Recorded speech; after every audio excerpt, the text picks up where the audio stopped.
devil is attacking our thoughts. Maaring sinasabi sa'yo, basura ka, ang dumi-dumi ng nakaraan mo, walang nagmamahal sa'yo, kunya-kunyarian ka lang na Christian, hypocrite. Dati, ganito yung buhay mo, drug addict ka sa sugal, lasinggero, bla bla bla. Ito yung mga thoughts na binabato sa atin ng kalaban. Kaya sabi sa Bible, take all your thoughts captive and submit it under the obedience of Christ.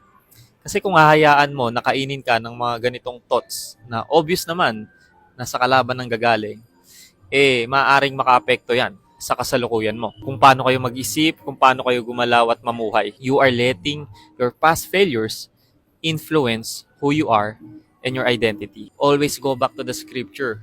Stand on the word of God. No, dear brothers and sisters, I have not achieved it, but I focus on this one thing, forgetting the past and looking forward to what lies ahead. Fight the spiritual fight by not giving in to your emotions, your feelings, and the lies of Satan. Instead, mga kapatid, live in truth, the truth of God's word, yung assurance na binigay niya sa atin. I am He who blots out your transgressions for my own sake, and I will not remember your sins. Because your past failures does not define who you are.